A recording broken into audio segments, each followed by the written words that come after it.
Desde el año 2000, el mundo ha sido golpeado por más de 1.700 terremotos con una magnitud superior a 5. Muchos ocurrieron alrededor del Anillo de Fuego, ubicado cerca del Océano Pacífico. En América del Norte, la mayor amenaza es la falla de San Andrés, que puede provocar un terremoto de una magnitud mayor que cualquier otro y se ha ganado el escalofriante apodo de El Grande. La posible destrucción de California es un panorama aterrador que podría tener consecuencias inimaginables, pero El Grande es solo el comienzo de lo que está por venir. Malas noticias. Los científicos han predicho un fenómeno devastador que ocurrirá en 2030. Nos guste o no, hay un 70% de probabilidades de que experimentemos El Grande, y será un terremoto de magnitud 6,7. La falla de San Andrés provocará El Grande, pero lo aterrador es que no podemos predecirlo. Por otro lado, un terremoto importante ocurre cada 100 años. Esto significa que siempre hay tiempo para prepararse para un desastre natural. Si viajáramos al pasado, veríamos algunos terremotos significativos como los que arrasaron San Francisco y Fort Tejon. Los edificios construidos hace mucho tiempo no son a prueba de sismos, se derrumbarán. Y aunque sobrevivan, no deberías entrar en ellos. Pero los edificios no son la parte más peligrosa. Debes tener cuidado con las líneas eléctricas y las tuberías de gas. Tu casa en la colina puede ser encantadora, pero es extremadamente insegura. Durante los temblores, la colina puede convertirse en un deslizamiento de tierra gigantesco que destruirá todo a su paso. Despídete de los viajes por carretera porque todas estarán arruinadas. Deberías tener algo de agua y comida de reserva ya que no podrás ir al supermercado. Este desastre no será barato. Le costará alrededor de $200 mil millones a los Estados Unidos recuperarse del terremoto. Al menos el sismo no desencadenará tsunamis, pero hay algo que puede causar más daño que El Grande. La infame zona de subducción de Cascadia comienza en California y termina en Vancouver, Canadá. La falla de San Andrés no es nada comparada con esta zona. Puede borrar toda la costa de la faz de la Tierra. Un ejemplo de hipérbole. Las zonas de subducción se forman con placas tectónicas que se ubican una debajo de la otra mientras que se mueven. Una se llama placa de Norteamérica y la otra es la placa de Juan de Fuca. Zonas como estas no deben ser subestimadas, ya que son puntos críticos para la actividad sísmica y son muy peligrosos porque provocan enormes sismos submarinos. Pero están bajo el agua, entonces, ¿qué pueden hacernos? Pues pueden causar tsunamis gigantescos que inundan ciudades y destruyen la costa. En este momento la zona más activa es el Anillo de Fuego. La zona de Cascadia puede ser menos activa, pero es como una bestia dormida que puede despertar y destruir todo a su paso con un terremoto devastador.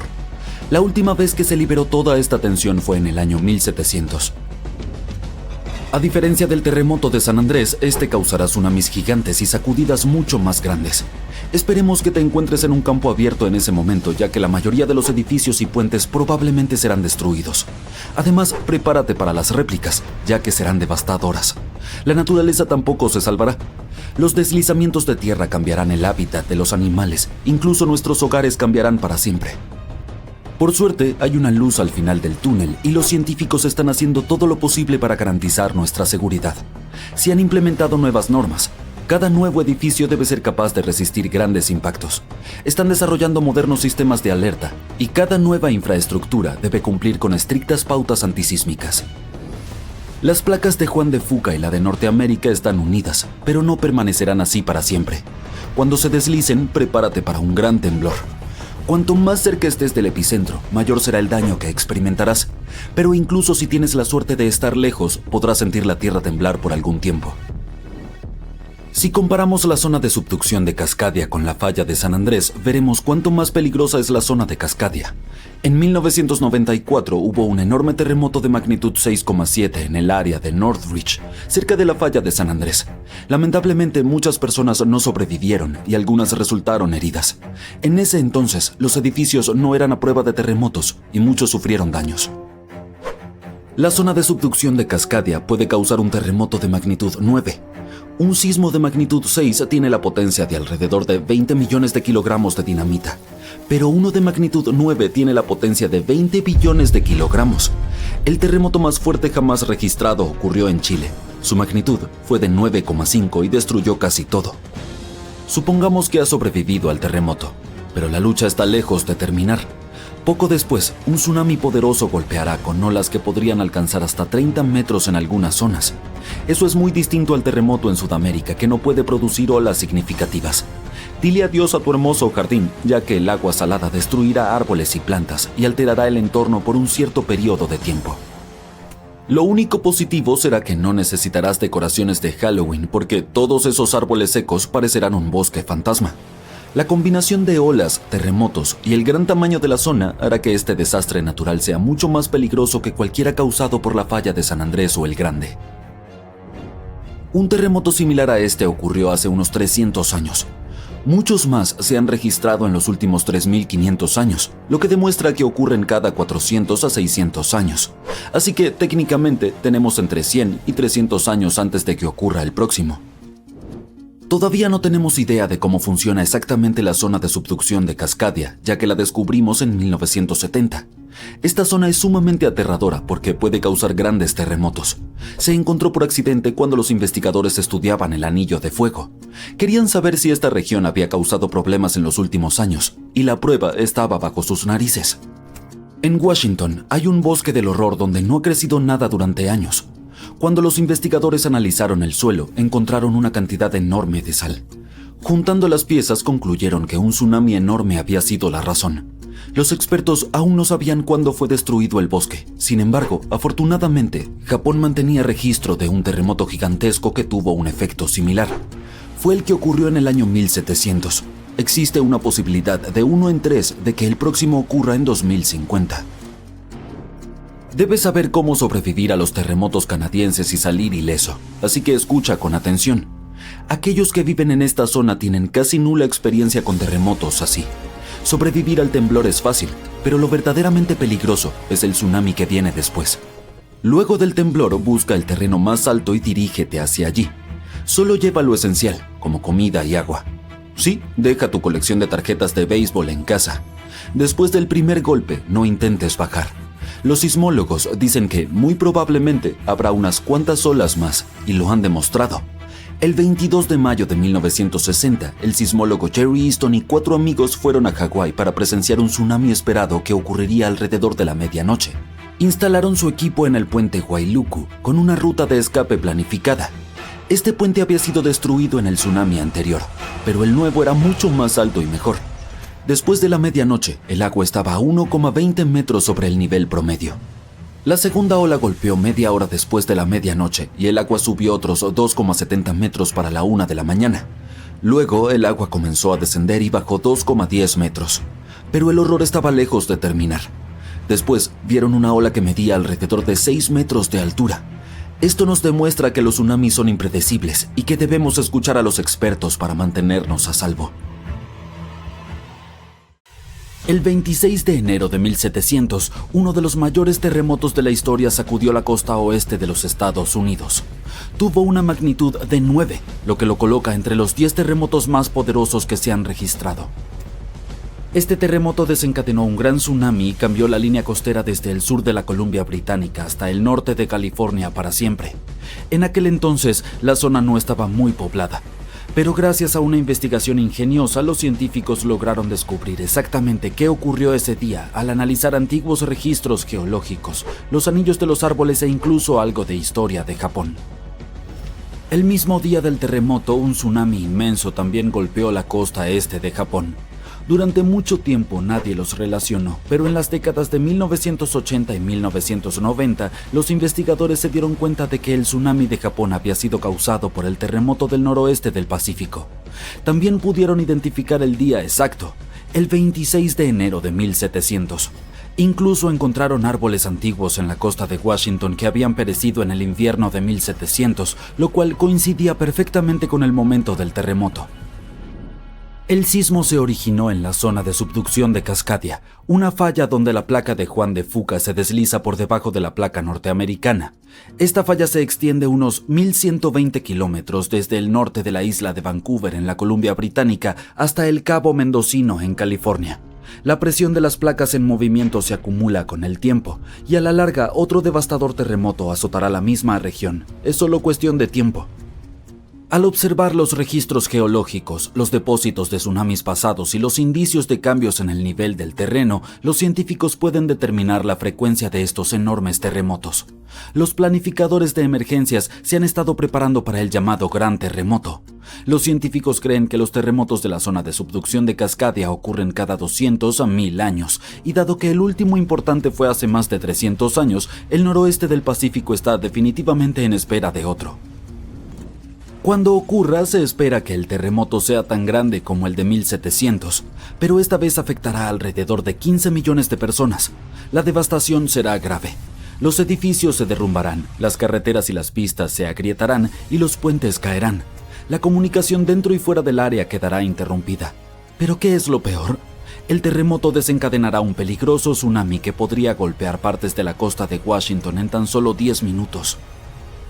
No es cuestión de si sucederá, sino cuándo se romperá la zona de subducción de Cascadia. Cuando eso ocurra, será el peor desastre que Estados Unidos haya enfrentado, peor que el huracán Katrina o la supertormenta Sandy. Afectará una enorme área que se extiende desde el sur de Columbia Británica hasta Oregón y el norte de California. Eso significa que millones y millones de personas se verán afectadas. Se considera a Fairchild como un área de respaldo para manejar las consecuencias del terremoto, y el aeropuerto internacional del condado de Grant en Moses Lake es la principal. Para aquellos que sobrevivan al sismo y al tsunami iniciales, las secuelas podrían ser igualmente desastrosas.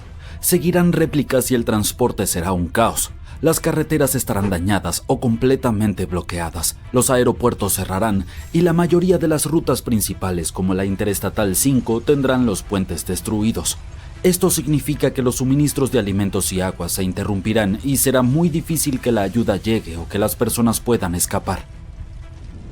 Lo más probable es que también se dañen los gasoductos y su reparación podría tardar desde unos pocos días tierra adentro hasta semanas o incluso meses a lo largo de la costa. Los cortes de energía serán generalizados en un radio de 160 kilómetros de la costa en todo el noroeste del Pacífico y el suministro de agua podría estar interrumpido entre 3 y 7 meses. Incluso las telecomunicaciones estarán cortadas de 2 a 3 meses en el noroeste del Pacífico, Alaska y partes de Asia Oriental. La buena noticia para el este de Washington es que evitará en su mayoría lo peor, gracias a las barreras naturales que hay entre los lados oeste y el este del estado. El tsunami podría golpear el desfiladero del río Columbia, pero perderá energía rápidamente debido a un banco de arena que hay bajo el río. Las montañas cascadas absorberán gran parte del impacto del terremoto, por lo que el lado este no lo sentirá con tanta intensidad.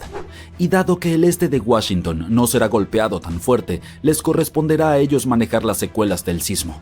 Esto implica ayudar al oeste de Washington, acoger a los refugiados de las zonas que fueron arrasadas y entregar suministros a donde sean necesarios. Los científicos han estudiado otros grandes terremotos de magnitudes de entre 8 y 9, como los de Chile de 1960, Alaska en 1964, Sumatra en 2004 y Japón en 2011. Este tipo de sismos puede sacudir el suelo durante un periodo que varía de 6 a 10 minutos, y eso es mucho tiempo para que la Tierra esté temblando. Estos sismos son extremadamente intensos porque ocurren cerca de la superficie terrestre, por lo que no es solo un movimiento rápido, sino uno prolongado y fuerte que puede causar mucho daño. Si el terremoto y el tsunami de Cascadia ocurrieran mañana, unas 14,000 personas podrían perder la vida y más de 100,000 podrían resultar heridas. El costo económico en Washington, Oregón y California podría superar los $70,000 millones. Para poner esto en perspectiva, podemos comparar estas cifras con otros terremotos importantes. En el terremoto de Chile de 1960, unas 1,600 personas perdieron la vida. El terremoto de Alaska de 1964 dio como resultado unas 140 vidas perdidas. El terremoto y tsunami de Sumatra de 2004 cobró la vida de unas 280,000 personas. Y el terremoto y el tsunami de Japón de 2011 causaron más de 20,000 víctimas. Las autoridades están al tanto de los peligros de la falla de Cascadia, pero incluso con toda la planificación, nadie puede decir con certeza qué se necesitará cuando ocurra el gran terremoto. Justo después del terremoto y el tsunami, las áreas fuera de la zona inmediata del desastre no podrán ayudar mucho porque las carreteras y los aeropuertos estarán destruidos y los recursos serán limitados. ¿Cómo podemos enfrentar este tipo de desastre y sus efectos? Aún no tenemos todas las respuestas. Enfoquémonos en la zona de subducción de Cascadia. Es una enorme línea de falla que se extiende aproximadamente 1000 kilómetros desde la isla de Vancouver hasta el Cabo Mendocino en California y está ubicada a unos 150 kilómetros de la costa. Es como si una placa tectónica se estuviera deslizando lentamente bajo otra. Cuando las placas están cerca de la superficie, a unos 30 kilómetros de profundidad o menos, se atascan debido a la fricción, como si empujaras dos piedras juntas. Con el tiempo esto crea mucha presión. Cuando la presión finalmente se vuelve excesiva, las placas se deslizan, provocando un terremoto. Esto se llama terremoto de megadeslizamiento y puede ser enorme. Debajo del área donde las placas están atascadas hay una zona donde las placas se mueven muy lentamente, solo unos pocos centímetros cada varios meses. Este lento movimiento ayuda a liberar algo de presión, pero también acumula más presión en las partes de la falla que aún están atascadas. Esto significa que con el tiempo aumenta la probabilidad de que ocurra un gran temblor. Estos sismos tan potentes, llamados terremotos de gran zona de subducción, pueden superar la magnitud de 8,5. Los megaterremotos son los más grandes que ocurren. Pueden superar una magnitud de 9, lo cual es extremadamente poderoso. Para ponerlo en perspectiva, un terremoto de magnitud 9 libera 1000 veces más energía que uno de 7 y 1.000.000 de veces más energía que uno de 5. Estos terremotos ocurren cuando se acumula mucha presión en una parte de la falla que está bloqueada, lo que significa que las placas no pueden moverse una respecto a la otra. Cuando esa presión se vuelve demasiado alta, la falla se rompe y libera toda esa energía acumulada en un único temblor. La zona de subducción de Cascadia es extremadamente larga, por eso si llegara a romperse de una vez podría generar un enorme terremoto. Los científicos han estudiado esta región y han encontrado que aproximadamente a 30 kilómetros bajo la superficie la falla está bloqueada. Las placas allí no se deslizan una sobre la otra, pero más profundamente las placas comienzan a deslizarse con más suavidad, lo que causa menos fricción. Esto es importante porque nos indica cuánta tensión se está acumulando en esa zona bloqueada y cómo eventualmente podría desencadenar un gran terremoto. Mientras ves este video, pedazos de continentes se están desprendiendo lentamente desde abajo y son arrastrados hacia el manto oceánico, una capa caliente, mayormente sólida, que se mueve lentamente bajo el fondo del mar. En cuanto estos fragmentos llegan al manto, pueden provocar erupciones volcánicas en partes del océano donde no hay volcanes. Además, cuando los continentes se separan, no solo ocurre en la superficie, sino también muy profundo. Pero eso lo veremos después. Este proceso puede continuar por decenas de millones de años. El nuevo estudio muestra que el interior de la Tierra es aún más dinámico de lo que pensábamos. También explica por qué muchas islas volcánicas, incluyendo la isla de Navidad en el noreste del Océano Índico, contienen niveles inusualmente altos de ciertos elementos químicos. El asunto es que estos elementos normalmente solo se encuentran en la corteza continental.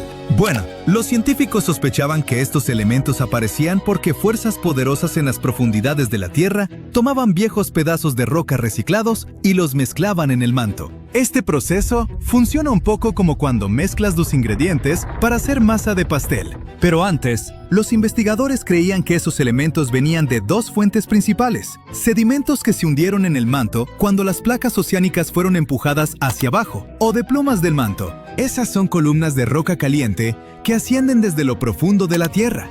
Sin embargo, estas explicaciones no encajan con todas las observaciones. En algunas áreas volcánicas, casi no hay señales de que la corteza haya sido reciclada. En otros lugares, el manto parece frío y demasiado cerca de la superficie para ser afectado por la roca caliente ascendente. Los científicos se preguntaban cómo podía pasar esto. Ahora sabemos que parte del material en esas regiones proviene de pedazos de continentes que se hunden en lo profundo del manto. Y estos pedazos afectan a los volcanes que se forman arriba. El nuevo estudio también sugiere una idea curiosa.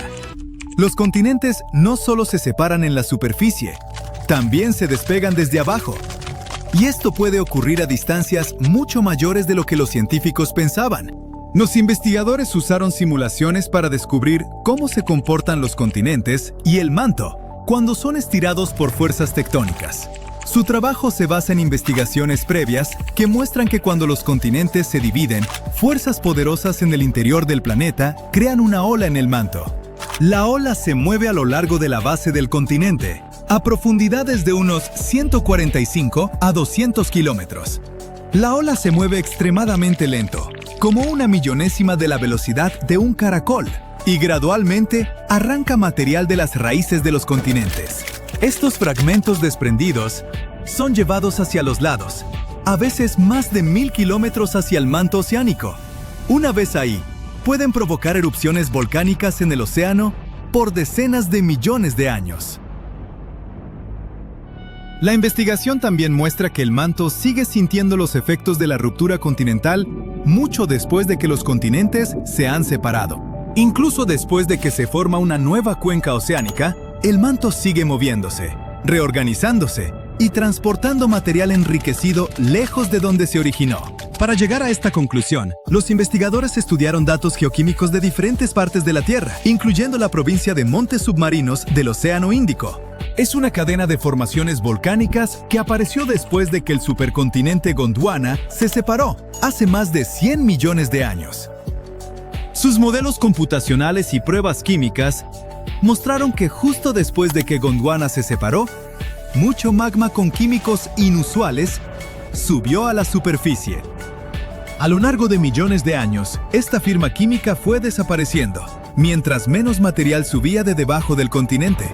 El descubrimiento más inesperado es que esto ocurrió sin ayuda de esas columnas profundas de roca caliente que los científicos creían necesaria. Ahora, para tener una imagen más clara, echemos un vistazo al interior de nuestro planeta. La Tierra tiene unos 4.600 millones de años. Nació de una enorme nube de polvo y gas que lentamente se enfrió, se encogió y se endureció hasta formar el planeta que conocemos hoy. Al enfriarse, metales pesados como el hierro y el níquel se hundieron hacia el centro, y los materiales rocosos más ligeros flotaron hacia arriba.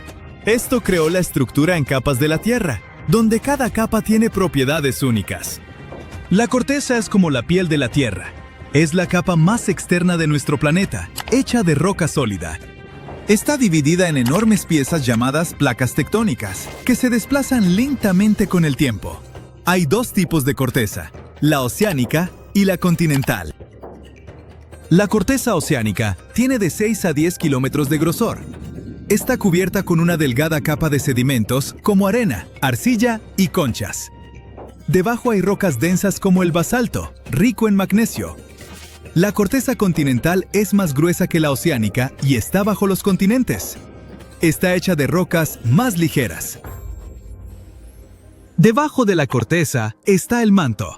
Representa más del 75% del volumen de la Tierra. La parte superior del manto es bastante rígida, pero más profundo se vuelve suave y parcialmente fundido, lo que le permite fluir lentamente. Este flujo es lo que mueve las placas tectónicas. En el centro de la Tierra está el núcleo. Está hecho principalmente de hierro y níquel, y tiene dos capas distintas, el núcleo externo y el interno. El núcleo externo es una capa líquida de hierro y níquel. Está increíblemente caliente, hasta 6000 grados centígrados, tan caliente como la superficie del Sol. El núcleo externo también genera el campo magnético de la Tierra, que nos protege de la radiación solar dañina. El núcleo interno es sólido, debido a la presión aplastante dentro del planeta. También está hecho de hierro y níquel. Ahora, la capa externa de la Tierra llamada litosfera está compuesta por la corteza y la parte superior del manto. Está dividida en grandes piezas llamadas placas tectónicas. Hay algunas placas muy grandes y muchas más pequeñas. 6 de las placas principales llevan el nombre de los continentes que cargan, como las placas norteamericana, africana y antártica. Pero incluso las placas más pequeñas juegan un papel importante. Por ejemplo, la pequeña placa Juan de Fuca es responsable de muchos volcanes en el noroeste del Pacífico de Estados Unidos. Las placas se mueven como un montón de viejas bandas transportadoras. Se mueven muy lento, de 2 a 5 centímetros por año. Pero a lo largo de millones de años, este movimiento moldea la cara de nuestro planeta. La mayoría de los terremotos, volcanes y formación de montañas ocurren donde las placas se encuentran, se separan o se deslizan una junto a otra. Hay 3 tipos principales de límites de placas. Convergentes, cuando las placas se mueven una hacia otra. Divergentes, cuando se separan. Y transformantes, cuando se deslizan lateralmente una junto a otra. Cuando las placas tectónicas chocan, la corteza se arruga y se pliega, formando cordilleras. Hace unos 55 millones de años, India chocó contra Asia, creando lentamente el Himalaya, las montañas más altas de la Tierra. La colisión continúa hoy, así que las montañas siguen creciendo. El monte Everest, el punto más alto de la Tierra, podría incluso crecer un poquito más con el tiempo. En algunos límites convergentes, una placa oceánica se sumerge bajo una placa continental, en un proceso llamado subducción.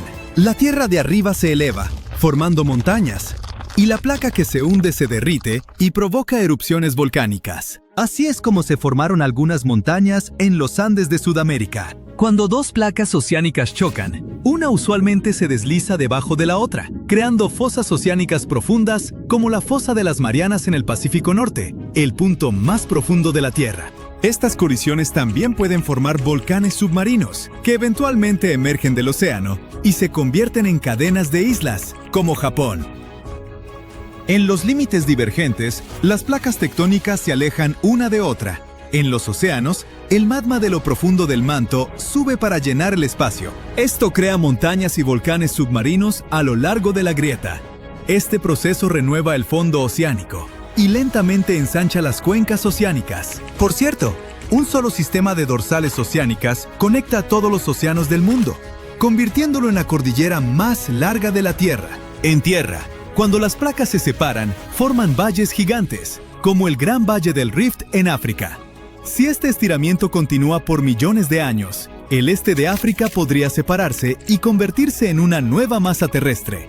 Un famoso ejemplo de límites transformantes es la falla de San Andrés en California. A diferencia de los límites convergentes o divergentes, los límites transformantes usualmente no crean montañas ni océanos, pero el movimiento de fricción puede causar terremotos poderosos, como el terremoto de 1906, que destruyó gran parte de San Francisco.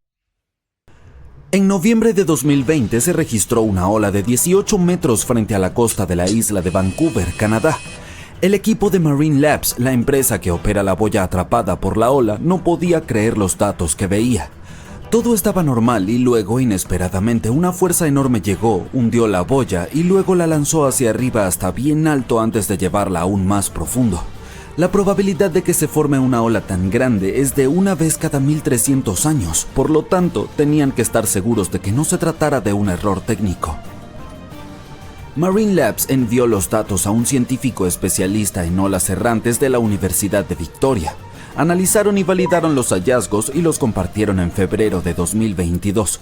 La ola se convirtió oficialmente en la ola errante más extraña jamás registrada, ya que tenía 3 veces la altura de las olas a su alrededor. Por suerte, este gigante no dejó ningún daño, ya que ocurrió demasiado lejos de la costa.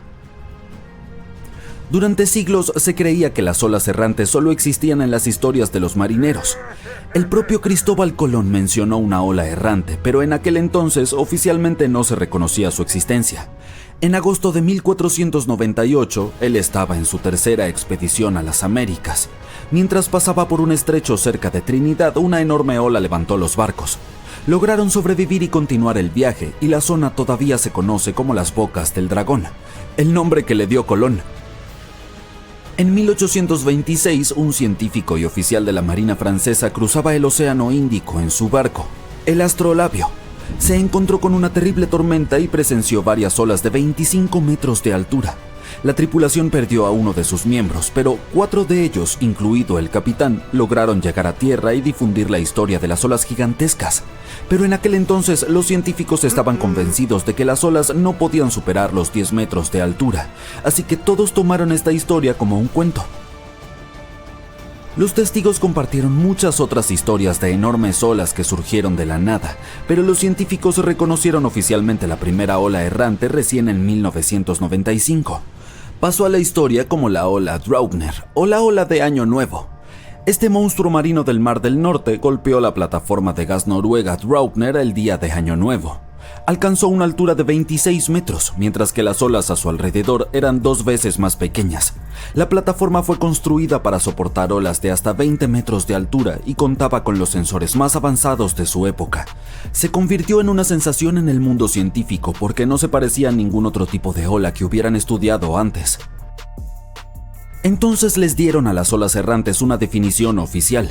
Es una ola que mide más del doble de altura que las otras a su alrededor.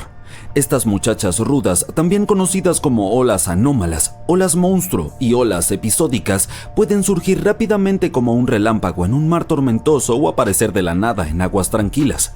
Tienen lados empinados y una depresión profunda debajo y parecen un muro de agua que se levanta del mar. Son tan intensas que incluso pueden tragarse helicópteros de rescate mientras intentan hacer su trabajo. Las olas errantes no son lo mismo que los tsunamis. Los tsunamis ocurren cuando hay un gran desplazamiento de agua, como un terremoto, una erupción volcánica o un deslizamiento de tierra. Afectan a toda la columna de agua. En alta mar es posible que ni siquiera notes un tsunami que pasa por debajo de ti, pero cerca de la costa, al llegar a aguas poco profundas, esas olas pueden elevarse hasta alturas impresionantes. Las olas errantes se forman en la superficie, aunque a veces pueden originarse más abajo, y a estas se les llama olas internas errantes. Científicos y marineros destacaron algunas estadísticas. Las olas gigantes se forman más frecuentemente cuando trenes de olas se encuentran con corrientes oceánicas rápidas. La costa de Sudáfrica es un buen lugar para eso. Existe la preocupación de que estas bestias acuáticas puedan ocurrir con mayor frecuencia en el futuro debido a que hay más energía en la atmósfera y el océano. Esto significa olas gigantes más grandes y más seguido y más barcos perdidos en el mar. Las olas errantes no están limitadas a los océanos y también pueden ocurrir en lagos. El lago superior es testigo de algo que recibió el nombre de Tres Hermanas. Consiste en una serie de 3 grandes olas, una tras otra. La segunda ola cubre las cubiertas de los barcos antes de que la primera haya desaparecido. La tercera ola entra en acción y añade agua extra. Estas 3 hermanas sobrecargan el barco. Existe una teoría que sugiere que este fenómeno fue el responsable del hundimiento del vapor Edmund Fitzgerald en 1975. Las olas errantes también son peligrosas porque forman hoyos errantes en el agua. Cuando la ola se acumula, absorbe toda el agua a su alrededor. Por lo tanto, cerca de la base, estos hoyos pueden ser muy profundos. Si la proa o la popa de un barco termina en uno de estos hoyos, el barco puede hundirse instantáneamente. Algunos oceanógrafos creen que las olas gigantes son responsables de la desaparición de barcos en el infame Triángulo de las Bermudas en el Océano Atlántico. Las tormentas de varias direcciones convergen en esta zona misteriosa, por lo que es más probable que las olas gigantes sean frecuentes. Y dado que pueden alcanzar una altura de 30 metros, teóricamente podrían derribar incluso un avión, no solo barcos. Existen 2 teorías principales que intentan explicar cómo ocurren las olas gigantes. En primer lugar, tenemos la teoría de la adición lineal. Imagina olas navegando por el océano a sus propias velocidades. Ahora, cuando estas olas se cruzan, se unen y se fortalecen formando una ola gigante. Luego está la teoría del enfoque no lineal. Esta teoría propone que las olas tienden a moverse en grupos y cuando pasan tiempo juntas comparten energía. A veces este intercambio de energía se convierte en una ola gigante. Para predecir la formación de estas olas extrañas, los científicos necesitarían un sistema de radar innovador para mantener un constante monitoreo de las olas cerca de un barco. Recolectarían todos los datos y los integrarían en un modelo matemático sofisticado que representaría, en tiempo real, cómo es la superficie del océano en ese preciso momento. Este modelo tendría que realizar nuevos cálculos sobre la situación de la superficie cada 5 minutos. Informaría a la tripulación si hay alguna ola extrema que se avecina en los próximos minutos. Tal sistema aún no existe, pero a medida que los científicos midan más olas errantes, los matemáticos podrán encontrar una manera de alertarnos sobre las próximas olas errantes que se están formando. A veces puedes escuchar el término ola dormida como sinónimo de olas errantes, pero los oceanógrafos afirman que hay una diferencia. Las olas errantes ocurren principalmente mar adentro y las olas dormidas se forman cerca de la orilla. También se conocen como olas rey y olas sorpresa y se acercan a la playa mucho más rápido de lo habitual. Siempre aparecen sin advertencia después de olas más pequeñas y pueden ser poderosas. Son capaces de arrastrar a los nadadores mar adentro. Pero lo peor es que también pueden tomarte de los pies y llevarte al agua mientras paseas por un muelle, la playa o una saliente cercana. Investigadores de la Universidad Estatal de Oregon descubrieron que las olas dormidas se forman en tormentas marinas que transmiten la energía del viento hacia la superficie del océano. Con toda esa energía, varias olas se unen y se superponen formando una gran ola que se eleva más alto y llega más lejos en la costa que una ola normal. Otra cosa que las hace peligrosas es que, al igual que las olas errantes, son difíciles de predecir. Los pescadores, surfistas y otras personas que pasan mucho tiempo junto al agua normalmente saben cuándo y qué evitar cuando se trata de olas grandes. Con las olas dormidas, esa lógica no funciona. No hay una época determinada del año en que sean más activas, pero Las torres de lujo de Miami lo tienen todo. Elevadores para autos, albercas en las azoteas, vecindarios de celebridades y algo completamente inesperado llamado descenso gradual. Un nuevo estudio muestra que docenas de rascacielos frente a la playa se están hundiendo lentamente en el suelo, apenas unos 5 centímetros en unos años, y siguen moviéndose. ¿Qué está pasando? ¿Y va a empeorar? Vamos a averiguarlo. Cuando ves un mapa del sur de Florida, la ciudad de Miami está principalmente en tierra firme. Justo frente a la costa hay una larga isla barrera. Esa es Miami Beach, la franja que ves en la mayoría de tomas con drones y videos de viajes. Autos lujosos, la playa, los antros, las torres de vidrio junto al agua. Todo eso está en esta isla, pero no siempre fue así. Por mucho tiempo, esta área era principalmente hoteles viejos y edificios de departamentos sencillos. Cuando los precios subieron y compradores más ricos empezaron a buscar vistas al mar, los desarrolladores comenzaron a demolerlos y poner rascacielos de lujo en su lugar. Piso por piso, esa isla se convirtió en un estrecho muro de vidrio frente al océano Atlántico. Ahora, aquí está el problema. Miami Beach está a solo 1.2 o 1.5 metros sobre el nivel del mar. Eso es apenas suficiente altura para estar cómodos. Cada otoño, las mareas reales empujan agua por los drenajes y cruzan ciertas calles en días brillantes y despejados. Las inundaciones a veces son tan graves que los locales podrían andar en kayak por los estacionamientos por diversión. Puede sonar como un video chistoso, pero para los investigadores planteó una pregunta seria.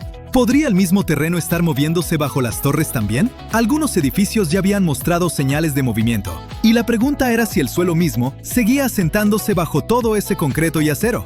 Para averiguarlo, los científicos usaron un método llamado INSAR, que significa Radar de Apertura Sintética Interferométrico.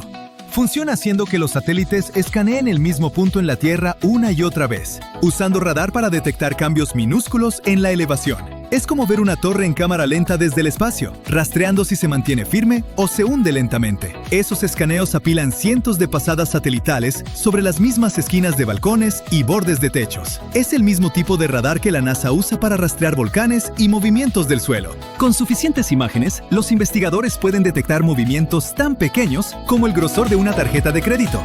Entre 2016 y 2023, se enfocaron en esta sección de costa desde Sunny Isles hasta Miami Beach. Los datos mostraron que al menos 35 edificios altos se habían movido hacia abajo durante ese periodo. En algunos casos, el suelo había bajado poco menos de 2,5 centímetros. En otros, era más cerca de 7,5 centímetros. Puede que no parezca mucho, pero en poco tiempo y en estructuras tan pesadas, significa que algo anda mal.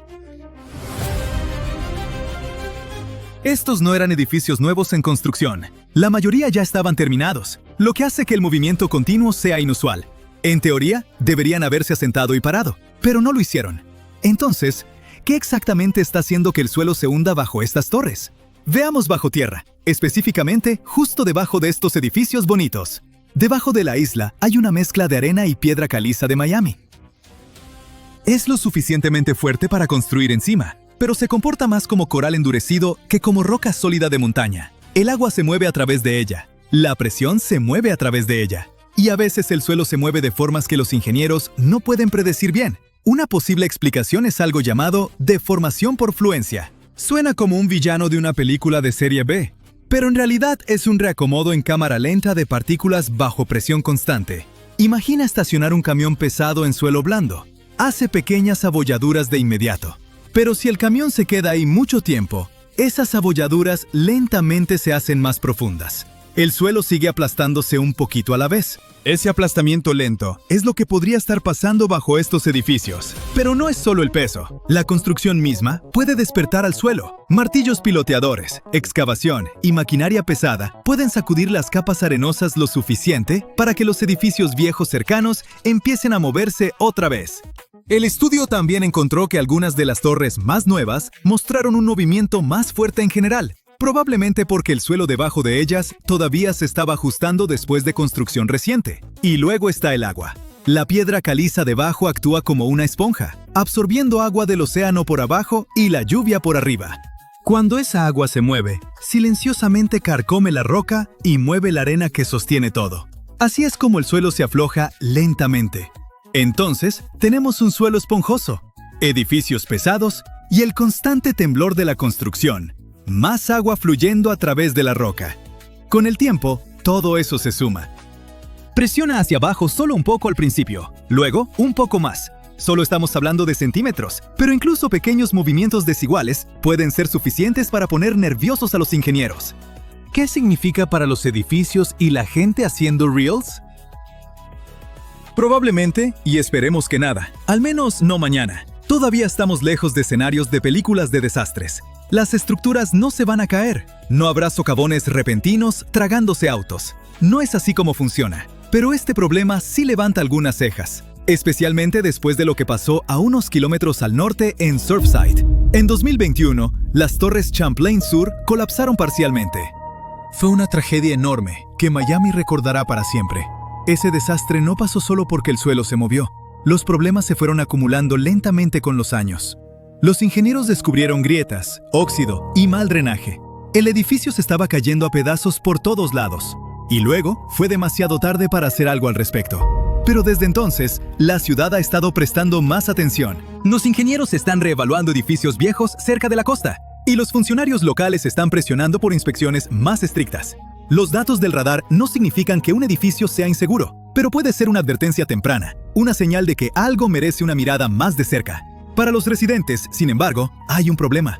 Ahora mismo no hay ninguna regla que diga que los desarrolladores o administradores de edificios tengan que monitorear el movimiento del suelo con escaneos satelitales. El estudio no involucró equipos entrando o tomando muestras del núcleo. Fue solo un escaneo espacial desde arriba. Si te alejas del drama de las torres hundiéndose y miras esa larga franja de tierra, ya es una de las propiedades más raras del planeta. Una buena parte del estilo de vida de Miami es, literalmente, tierra falsa. Star Island, Palm, Hibiscus, la cadena veneciana y un montón de otros lugares empezaron como arena en el fondo de la bahía Biscayne. La bahía fue dragada en los años 20. La arena se apiló en islas y los desarrolladores convirtieron esas pilas en vecindarios de celebridades, donde las casas ahora cuestan decenas de millones de dólares. Algunas de las personas más ricas de la Tierra tratan esta área como su tablero de juego privado. Fisher Island, justo al lado de South Beach, actualmente tiene el código postal más caro de Estados Unidos, con un precio medio de listado en el rango de 8 cifras. Un poco más arriba está Indian Creek, conocido como el búnker de los multimillonarios. Tiene solo 41 casas, su propia fuerza policial y vecinos como Jeff Bezos y Tom Brady. Un lote vacío de 0.7 hectáreas, ahí fue listado recientemente por alrededor de 200 millones de dólares, solo por la tierra y la vista. Y todo esto flota a lo largo del borde de la bahía Biscayne, junto a un parque nacional real lleno de hermosas criaturas marinas, como delfines, manatíes y tortugas marinas. Más de 100 delfines nariz de botella viven en y alrededor de la bahía todo el año, corriendo junto a muelles y condominios altos, como si fueran extras en la película de alguien más. Entonces, ¿qué pasa después? Los ingenieros siguen escaneando, los inspectores siguen revisando, y todos en línea siguen publicando tomas con drones, como si nada raro estuviera pasando bajo sus pies. Eso es Miami, una mezcla extraña de glamour y física que nunca se comporta del todo. No es una crisis, es una rutina de mantenimiento. Mientras las personas a cargo presten atención a señales más silenciosas, como caídas lentas en la elevación o pequeños cambios estructurales, el horizonte debería mantenerse. Tal vez se asiente un poco, tal vez se estire y cruja. Ahora que los ingenieros y científicos están conscientes de este problema, pueden prepararse y proponer soluciones. Hasta entonces, las torres seguirán en pie y la bahía seguirá brillando. Toda la ciudad seguirá flotando a su propio estilo, solo ligeramente hacia abajo. Hora de una prueba sorpresa. ¿Cuál es el río más fuerte del mundo? ¿El Amazonas? Suposición de principiante. El río más poderoso no se encuentra en la Tierra, está bajo el agua y se llama Corriente Circumpolar Antártica o CCA para los amigos. Esta bestia fluye con una fuerza 100 veces más fuerte que el río Amazonas y podría alimentar más de 100.000 plantas hidroeléctricas. Esa es suficiente electricidad para iluminar continentes enteros, pero este gigante submarino no solo muestra su fuerza por diversión, es el máximo multitareas del planeta. La CCA es el termostato de la Tierra, aspiradora de carbono, estabilizador climático y autopista oceánica, todo en uno. Pero aquí viene la parte no tan divertida. Los científicos han detectado una señal de alerta seria. La corriente circumpolar antártica se está desacelerando. Y no solo un poco, estamos hablando de hasta un 20% más débil para el 2050. Si esta tendencia continúa, enfrentaremos un caos climático que podría hacer que tu peor lunes parezca un día en el spa. Así que tal vez sea momento de preocuparse un poco. Bien, entonces, ¿qué es la CCA de todos modos? Para aprender más sobre ella debemos sumergirnos profundo en el océano, figurativamente. La corriente circumpolar antártica es la única corriente oceánica que fluye alrededor del planeta, rodeando el frío continente de la Antártida como un cinturón de agua. A diferencia de otras corrientes que se ven interrumpidas por continentes, esta tiene una pista despejada, nada más que océano abierto, por lo que fluye sin interrupciones a través del pasaje de Drake entre Sudamérica y la Antártida. Mueve la asombrosa cantidad de 178 millones de metros cúbicos de agua por un segundo. Es tanta agua que no encontraremos nada con qué compararlo, lo sentimos. La CCA es impulsada por feroces vientos del oeste que se mueven hacia el este para conectar los océanos Atlántico, Pacífico e Índico en una supercorriente continua. Además, se sumerge hasta profundidades abisales donde conecta aguas superficiales, intermedias y profundas en una gigantesca batidora de energía oceánica. Para ponerlo de manera simple, tal vez ya sea tarde para eso, pero lo intentaré. La corriente circumpolar antártica es el pegamento que mantiene unido a todo nuestro planeta. Juega un papel estelar en la circulación termohálina, o cinta transportadora global si no quiere sonar aburrido. Este es el sistema que redistribuye calor, carbono y nutrientes alrededor del mundo. Para que todo funcione, la corriente empuja a la superficie el agua profunda rica en nutrientes en un proceso llamado surgencia, lo que alimenta el plancton, el krill, las ballenas y, eventualmente, el sushi en tu plato. Esto significa que si te encanta el marisco o te importa algo las cadenas alimentarias del océano, realmente deberías empezar a prestar atención. Sin este reciclaje de nutrientes, la vida marina desde el fondo hasta la cima de la red alimentaria sufre. Ahora aquí viene la parte interesante. Mientras se ocupa de atender el mar, la CCA también hace nuestro lavado.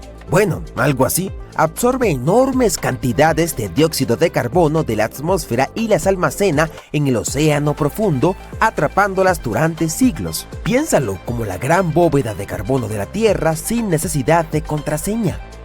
También ayuda a regular el clima. Sin ella distribuyendo el calor por el mundo, Europa Occidental sería 10 grados Celsius más fría.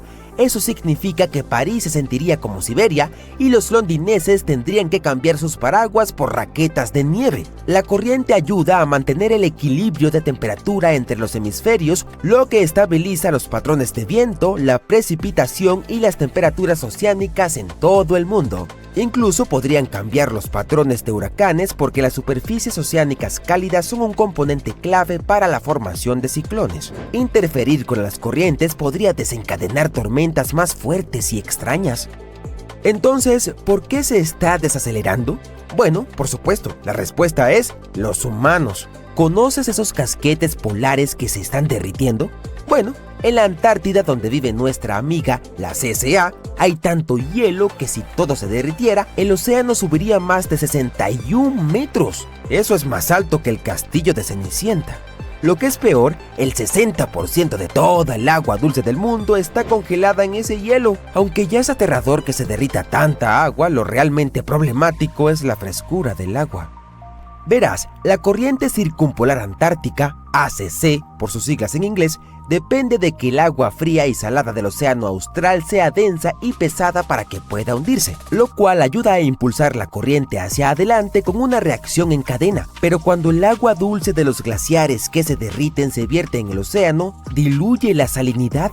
Eso hace que el agua sea menos densa, por lo que deja de hundirse adecuadamente. Sin ese mecanismo de hundimiento y drenaje, la CCA no puede mantener su flujo poderoso. Es como intentar vaciar un inodoro sin gravedad. Al continuar esto, el agua dulce fluye hacia el norte, lo que altera la estructura de densidad del océano y contrarresta los efectos del calentamiento oceánico que normalmente aceleraría la corriente. En cambio, la CCA se desacelera. Una CCA más débil significa menos surgencia, por lo que menos nutrientes llegan a la superficie. Esto podría devastar los ecosistemas marinos antárticos, además de reducir la biodiversidad, provocar el colapso de pesquerías y amenazar especies como pingüinos, ballenas y krill. También abre la puerta en la Antártida a especies invasoras como el sargazo gigante del sur, que podrían desestabilizar por completo las cadenas alimentarias. El krill por sí solo es la principal fuente de alimento para ballenas, focas, pingüinos y peces, por lo que cuando las poblaciones de krill colapsan, todo el sistema comienza a tambalearse como un castillo de naipes en un huracán. Y luego está el círculo vicioso del infierno. A medida que la CCA se debilita, más agua cálida puede colarse hacia el sur, llegando a la Antártida y derritiendo el hielo aún más rápido. Ese derretimiento liberará más agua dulce en el océano, lo que debilitará aún más la corriente, lo que derretirá más hielo. Ya te haces una idea. Es un ciclo vicioso. Peor aún, las aguas cálidas bajo las plataformas de hielo pueden hacer que se rompan desde abajo, lo que significa que el derretimiento se acelera incluso cuando las temperaturas superficiales parecen estables. A nivel mundial, los efectos se propagarían de manera extensa. Los monzones en la India podrían volverse erráticos, la lluvia en el Amazonas podría disminuir y la agricultura desde África hasta Asia podría sufrir. Los niveles del mar a lo largo de la costa este de América del Norte podrían aumentar y los patrones climáticos globales podrían volverse confusos. Incluso la capacidad del océano austral para sostener pesquerías comerciales, como la lucrativa industria del salmón de Chile, podría disminuir si los nutrientes no llegan a la superficie. Y no olvidemos, sin una CCA fuerte, la capacidad del océano para absorber carbono y el exceso de calor disminuye drásticamente. Eso significa que más dióxido de carbono y calor permanecerán en la atmósfera, lo que empeorará nuestras condiciones de vida. Es como apagar el aire acondicionado de la Tierra mientras subes la calefacción y además quemas la despensa mientras lo haces. Por supuesto, esta no es la primera vez que las corrientes oceánicas tienen problemas. Antes de que los humanos comenzaran a calentar el planeta, la Tierra experimentó una profunda helada llamada la Pequeña Edad de Hielo. Y no se trataba solo de inviernos más fríos. Este capítulo gélido puede haber comenzado cuando las corrientes oceánicas en el Atlántico Norte empezaron a comportarse de manera extraña. Y no fue hace tanto tiempo. La Pequeña Edad de Hielo tuvo su apogeo en 1850, literalmente ayer. Los científicos creen que el derretimiento de los glaciares y las masivas exportaciones de hielo marino del Ártico inundaron el océano con agua dulce. Esa agua dulce alteró la salinidad y densidad habituales del océano, lo que debilitó potentes sistemas como la AMOC, abreviatura de la circulación de vuelco meridional del Atlántico. Es un trabalenguas. Es otra pieza crucial del rompecabezas de la cinta transportadora global. A medida que estas corrientes se desaceleraban, menos agua cálida llegaba al norte, el hielo marino se extendía más y las temperaturas descendían aún más. Y aquí viene la parte escalofriante. Los registros de concha marina cerca de Islandia muestran que este cambio no ocurrió de golpe. Fue en 2 oleadas, como si el planeta luchara por mantenerse estable antes de inclinarse hacia un mundo más frío. Y como la AMOC también forma parte del complejo sistema del soporte vital del planeta Tierra, todo está conectado. Ambos sistemas están influenciados por la temperatura, la salinidad y el hundimiento de agua fría. Hay una fuerza poderosa escondida bajo tierra, donde las placas tectónicas se encuentran y una se desliza debajo de otra. Esto ocurre en los océanos Pacífico e Índico. La tensión se acumula durante siglos. La presión es insoportable hasta que un megaterremoto se desata. La Tierra tiembla con una magnitud que puede superar los 9 puntos, más que cualquier otro terremoto. Cuando el fondo del mar se eleva repentinamente, envía una enorme onda a través del agua y sale un tsunami de gran fuerza. Estas olas se llaman teletsunamis y atraviesan cuencas oceánicas enteras, listas para apoderarse de las costas a miles de kilómetros de distancia. La falla de empuje se extiende a lo largo de 960 kilómetros. La Tierra no solo tiembla, parece que se está desgarrando. Este es el poder de un terremoto de megasubducción. Aquellos atrapados en su camino tendrán que luchar por sus vidas. Las autoridades japonesas recientemente tuvieron que emitir su primer aviso de megaterremoto. Esto ocurrió debido a un fuerte temblor en el borde de la zona del fondo oceánico de la fosa de Nankai. Al final, la mayoría de las advertencias se levantaron y no hubo mucho daño por el terremoto de magnitud 7,1. Algunas partes del suroeste de Japón comenzaron a sacudirse y los trenes de alta velocidad de Japón disminuyeron su velocidad para mantener la seguridad, lo que demoró el viaje para todos. Pero el alerta se mantiene ya que todos conocen el riesgo de un megaterremoto que podría ocurrir en las próximas décadas en la fosa de Nankai. La placa tectónica bajo el mar de Filipinas se está deslizando lentamente por debajo de la tierra donde está Japón, moviéndose solo unos pocos centímetros cada año. Los últimos grandes terremotos de esta zona ocurrieron en 1944 y 1946, ambos con una magnitud de 8,1. Estos terremotos han causado mucha destrucción en el país. El próximo gran terremoto de subducción de la región, si es que ocurre, podría tener una magnitud de entre 8 y 9. Los científicos todavía no pueden ponerse de acuerdo sobre la probabilidad de que ocurra este megaterremoto, pero podría tener hasta un 80% de certeza. Al otro lado del Pacífico, científicos del Servicio Geológico de los Estados Unidos han estudiado una peligrosa zona a lo largo de la costa oeste estadounidense. Es la zona de subducción de Cascadia y se extiende desde el norte de California hasta la isla de Vancouver en Canadá. En los últimos 14.200 años, probablemente ha habido al menos 30 grandes terremotos en esta región. Un terremoto importante ocurre cada 500 años en promedio. Pero desde hace mucho tiempo Cascadia ha estado tranquila y eso preocupa a los científicos. Ellos piensan que esto podría deberse a que el área está bloqueada, lo que significa que las placas tectónicas están pegadas y acumulando mucha presión. Con el tiempo, una parte del fondo marino podría romperse de repente y moverse hacia adelante algunos metros. La sacudida duraría solo 5 minutos, pero crearía un poderoso tsunami a medida que el fondo marino se desplaza, lo que duraría 10 horas. Según los expertos, si esto ocurre, será el peor desastre natural en la historia del país. El terreno en algunas colinas del interior podría convertirse en algo parecido a arenas movedizas.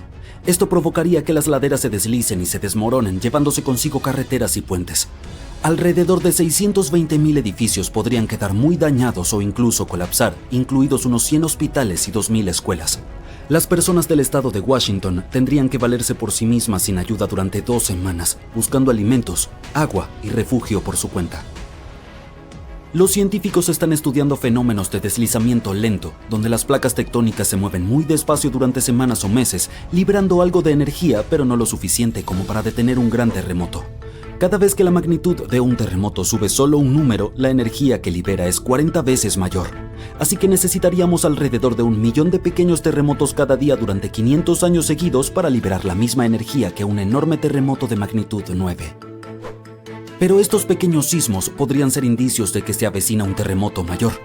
Para monitorear mejor la falla de Cascadia, los expertos están cartografiando la falla de manera más precisa y añadiendo mejores herramientas de monitoreo en alta mar. Los científicos recibieron más de $10 millones para instalar sensores sísmicos y medidores de presión en el fondo marino, en un cable de fibra óptica frente a la costa de Oregón. La meta es estar preparados para alertar a las personas y poder salvar vidas cuando ocurra el gran terremoto. Un fuerte terremoto de megaempuje ocurrió en esta parte del mundo en 1964. Pasó a la historia como el Gran Terremoto de Alaska y tuvo una magnitud de 9,2. Duró más de 4 minutos y se convirtió en el más poderoso en la historia de los Estados Unidos y América del Norte. El suelo tembló tan intensamente que causó enormes grietas y deslizamientos de tierra. En Anchorage, muchas casas, edificios y carreteras fueron destruidos porque no estaban construidos para soportar un terremoto tan grande. En algunos lugares, el terreno cambió para siempre. Por ejemplo, la costa cerca de Kodiak y la isla Inchbrook se elevó 9 metros. En otras zonas como Girwood y Portage, el suelo se hundió 2 metros. Tuvieron que reconstruir las carreteras a mayor altura para que no fueran inundadas por la marea. Un enorme tsunami de 8 metros arrasó con todo el pueblo de Chenega. Muchas ciudades costeras sufrieron graves daños no solo por el terremoto, sino también por los tsunamis y los incendios que le siguieron. Después del terremoto principal, hubo miles de réplicas más pequeñas durante meses. Un terremoto moderado de magnitud 4,4 sacudió Los Ángeles en agosto de 2024. Una vez que terminó, el Departamento de Bomberos de Los Ángeles revisó la ciudad y no encontró daños mayores ni personas heridas. En la ciudad de Pasadena, que está cerca del epicentro del terremoto, una tubería de agua estalló dentro del ayuntamiento y todos tuvieron que abandonar el edificio. Afortunadamente, no había peligro de tsunami. Lo mejor que podemos hacer para evitar el pánico en tales situaciones es estar preparados. Japón es uno de los lugares de la Tierra donde ocurren más terremotos porque se encuentra en los bordes de 4 placas tectónicas. Alrededor de 1.500 de estos terremotos al año son perceptibles. Debido a esto, la gente de Japón ha aprendido a vivir con los terremotos. La ley de 1950 estableció que los edificios deben ser capaces de soportar terremotos de hasta una magnitud de 7 sin colapsar. Una actualización de 30 años después estipuló que los edificios solo deberían tener daños menores en tales terremotos y deberían seguir funcionando con normalidad. Pero si hay alguno aún más fuerte, la ley establece que la función principal del edificio es no colapsar y salvar vidas. Los edificios se refuerzan con vigas, pilares y muros más gruesos para que puedan soportar mejor las sacudidas. Otra técnica consiste en colocar almohadillas especiales hechas de materiales como el caucho en la base del edificio. Algunos edificios incluso se construyen sobre gruesas capas de amortiguación que los separan completamente del suelo, lo que ayuda a protegerlos durante un terremoto. Un rascacielos puede balancearse bastante, moviéndose hasta 1,5 metros.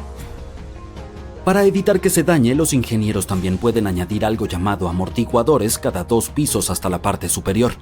Estos amortiguadores son como bombas de bicicleta gigantes, pero en lugar de aire están llenos de líquido.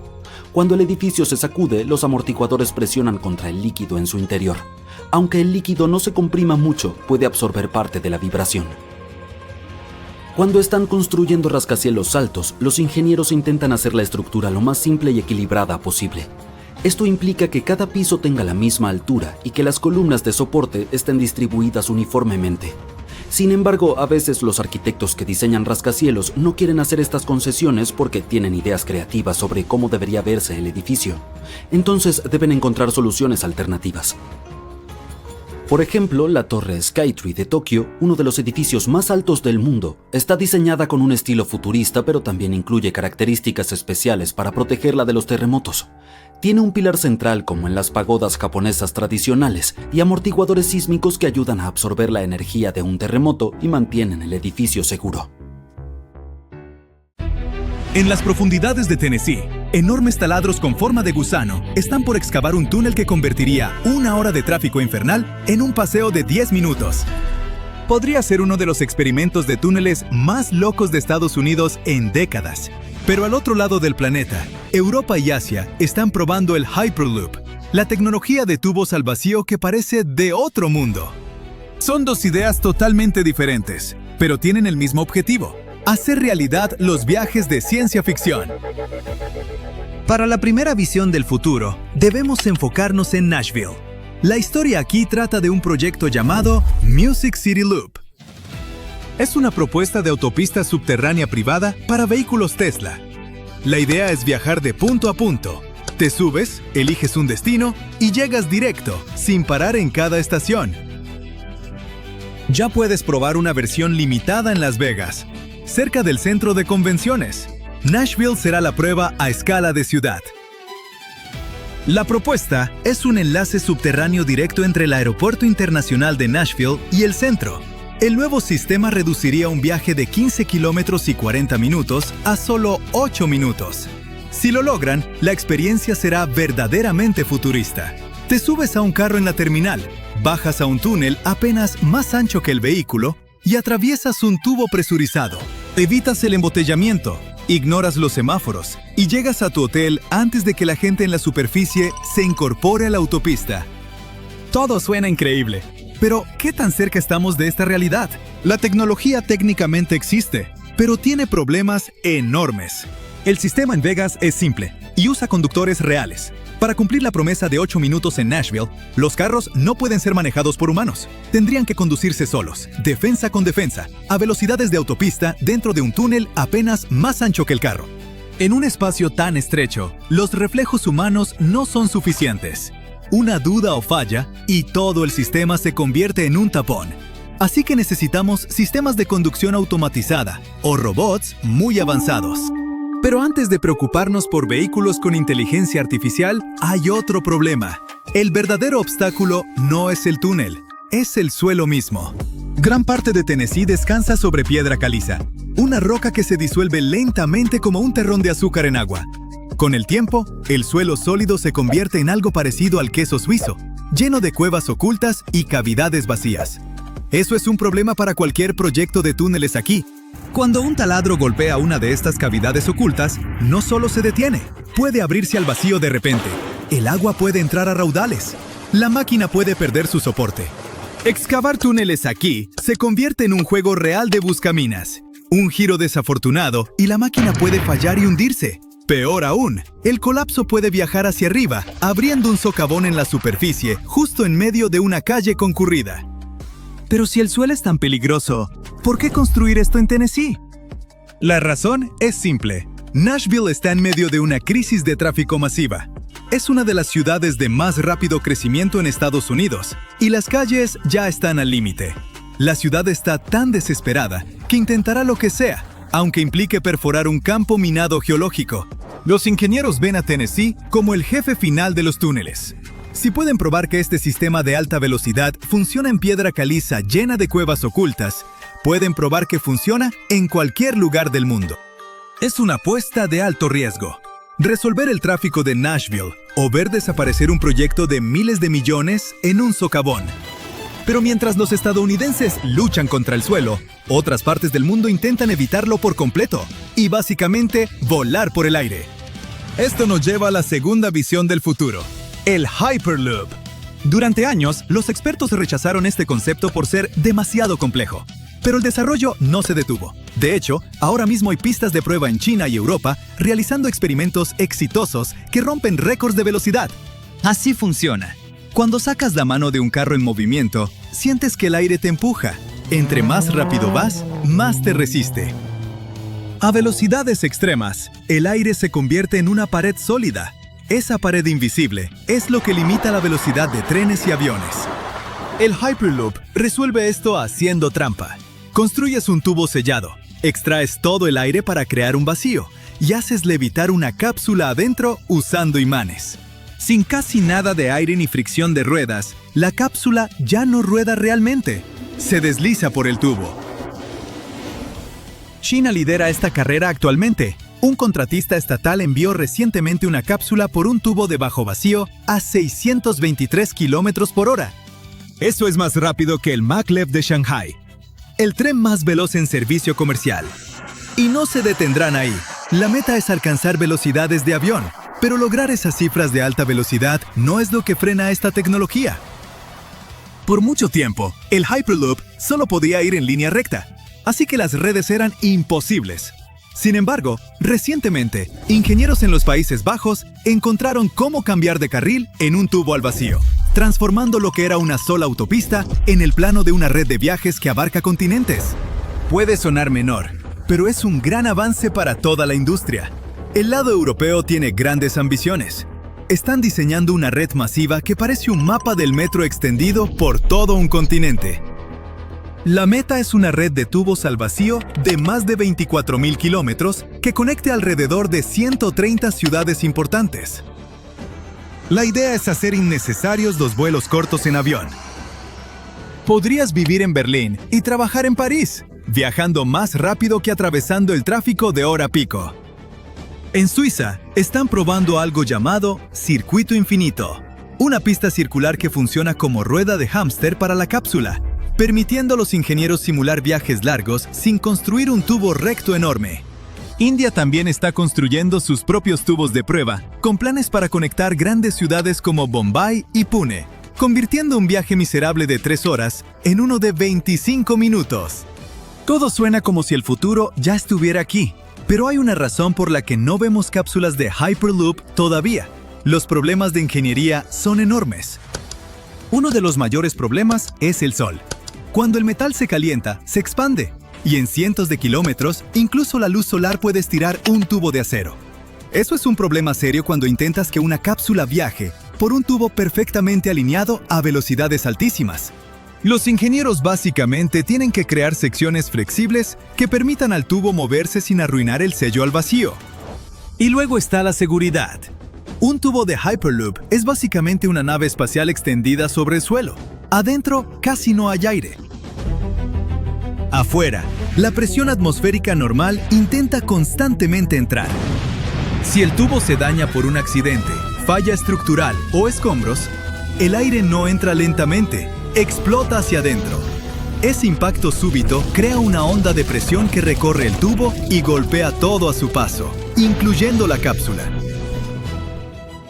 Por eso, la seguridad del Hyperloop tiene más en común con la ingeniería espacial que con los trenes tradicionales. El fallo aquí no es gradual, es instantáneo. Entonces, ¿quién tiene más probabilidades de ganar esta batalla en el futuro cercano? A corto plazo, el enfoque de túneles tiene más probabilidades de ganar. Siguen siendo carros y túneles, solo más rápidos.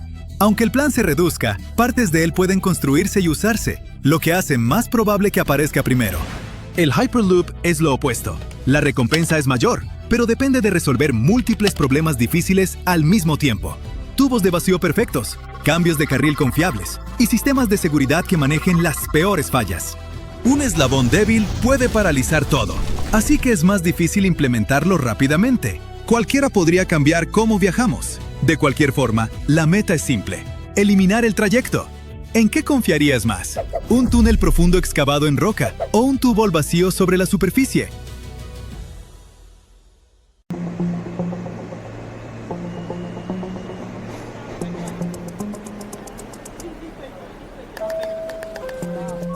Bienvenidos a la ciudad mindfulness de Gelafo, también conocida como la Anti-Dubai, porque en lugar de enormes rascacielos de cristal, superautos y luces de neón por todos lados, Bután quiere crear una ciudad que se funda con la naturaleza. Se extenderá a lo largo de los ríos, dejará espacio para la vida silvestre y será tranquila y caminable. Pero esto no es un pequeño proyecto ecológico, es un megaproyecto multimillonario con tecnología de próxima generación. El plan se anunció a finales de 2023 como el proyecto más grande y ambicioso de Bután para crear empleos, generar nuevas ideas y construir un futuro moderno. Se construirá cerca del pueblo de Gelafo y cubrirá unos 2.500 kilómetros cuadrados, aproximadamente 3 veces el tamaño de Singapur. Lo más interesante es cómo imaginaron la ciudad. Está diseñada para mantenerse baja, abierta y extendida. Una de las ideas más geniales es un conjunto de 9 puentes donde la gente no solo pasará, sino que vivirá y trabajará ahí. Así es, cada puente está planeado como una parte completa de la ciudad. Por ejemplo, un puente incluirá el nuevo aeropuerto internacional, otro albergará una universidad y otro funcionará como presa hidroeléctrica. Desde ahí, la ciudad se extiende en 11 vecindarios largos en forma de listón, que siguen la forma natural del terreno. Están diseñados para curvarse alrededor de los 35 ríos y arroyos de la zona en lugar de cortarlos. Ahora, cuando escuchamos de ríos que atraviesan una ciudad, generalmente pensamos en inundaciones, ¿verdad? Y sí, eso es una preocupación real. Pero lo inteligente es que el plan trabaja con los ríos, no en su contra. A lo largo del agua, quieren construir arrozales en terrazas escalonadas que bajan por las colinas hasta el valle. Estas terrazas frenan el agua de las inundaciones y ayudan a contenerla. Al mismo tiempo, funcionan como corredores verdes. Los animales pueden moverse por la zona y las rutas de los elefantes permanecen abiertas. Así que la vida silvestre no es desplazada mientras la ciudad crece. Cada vecindario estará organizado como un mandala, con el mismo patrón repitiéndose alrededor de un espacio público central. Ahí es donde la gente puede reunirse, caminar y pasar tiempo junta. La ciudad está pensada para mantenerse cerca de la naturaleza, así que no habrá edificios más altos que los árboles. Cerca de los santuarios de vida silvestre y las tierras de cultivo, las estructuras serán mínimas y mayormente residenciales, para que esas áreas permanezcan tranquilas y protegidas. Ahora, todo esto ya suena como un proyecto arquitectónico súper ambicioso y fascinante. Pero, ¿qué hay de la parte del mindfulness? Esta es la idea. Se supone que esta ciudad refleja en su esencia la filosofía de felicidad primero de Bután. Dicen que la ciudad mindfulness de Gelafo no solo se enfocará en el crecimiento económico, sino también en el bienestar personal de cada persona que viva ahí. Quieren que los residentes vivan en armonía con la naturaleza, mientras disfrutan de una ciudad moderna y de alta tecnología. Y están planeando cosas bastante únicas para hacerlo realidad. Los residentes y visitantes podrán relajarse y meditar en espacios verdes diseñados especialmente para eso. Habrá actividades comunitarias, ecoturismo y muchas formas de desacelerar. La comida será completamente orgánica. La electricidad vendrá de fuentes renovables y toda la ciudad estará diseñada para andar en bici y caminar, no para carros.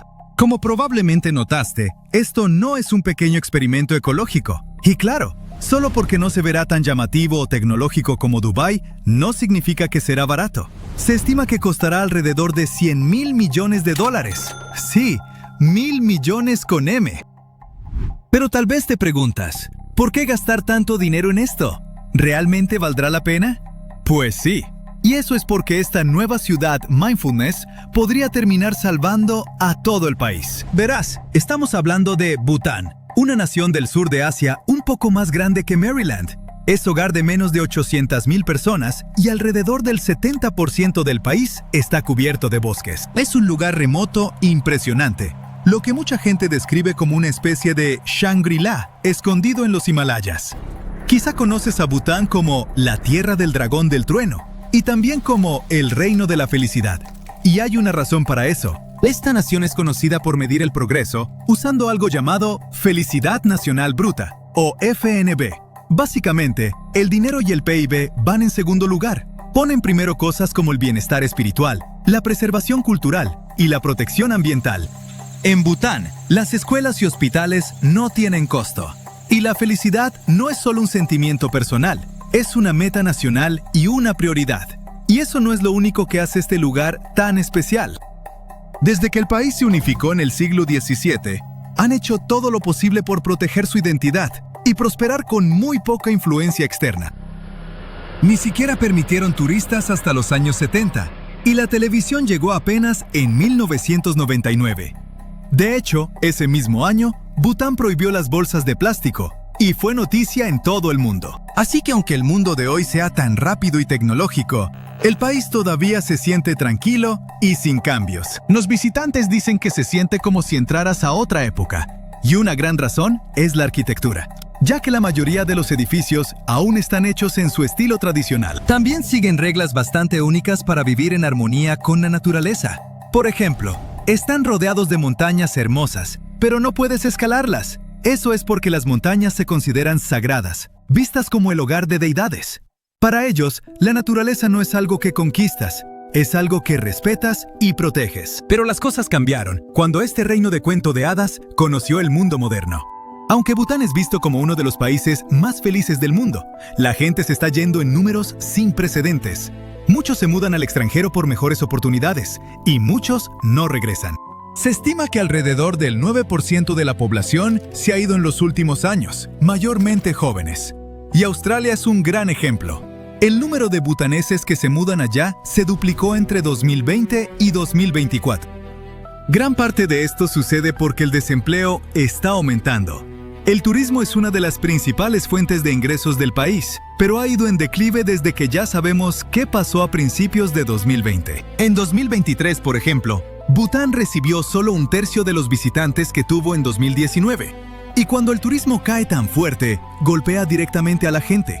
Muchos trabajadores pierden sus empleos y aparecen menos oportunidades. Entonces, aunque la gente se sienta feliz viviendo en Bután, muchos sienten la presión de irse en busca de un futuro más estable. Pero las autoridades creen que pueden traerlos de vuelta, creando buenos empleos bien pagados en casa. Y ahí es precisamente donde entra la ciudad Mindfulness de Gelafo. A largo plazo, quieren que este lugar se convierta en un centro de tecnología limpia e innovación, atrayendo inversión global y dando un impulso real a la economía de Bután. Si todo sale como planearon, será algo enorme. Entonces dime, ¿te convence la idea de una ciudad Mindfulness? Si es así, probablemente ya estás pensando, ok, ¿cuándo me puedo mudar? Bueno, tengo que advertirte, esto no aparecerá de la noche a la mañana. Un proyecto así de grande necesita tiempo. La ciudad Mindfulness de Gelafo se construirá en fases, con socios privados ayudando a financiar y crear todo lo que la ciudad necesita. Calles, puentes, un aeropuerto, hogares, escuelas, hospitales y todo tipo de negocios. La meta es que alrededor de 150,000 personas podrían vivir ahí en los primeros 7 a 10 años. Y una vez que todo el proyecto esté terminado, esperan que más de 1 millón de residentes se muden. Se estima que probablemente tomará unos 20 años para que la ciudad esté completamente terminada. Pero honestamente, esa espera podría valer totalmente la pena. Bután espera que este lugar no solo atraiga a los locales de vuelta a casa, sino también a inversores internacionales. Y si todo funciona bien, esta ciudad podría transformar la economía del país y abrir la puerta a un futuro más fuerte y esperanzador para Bután.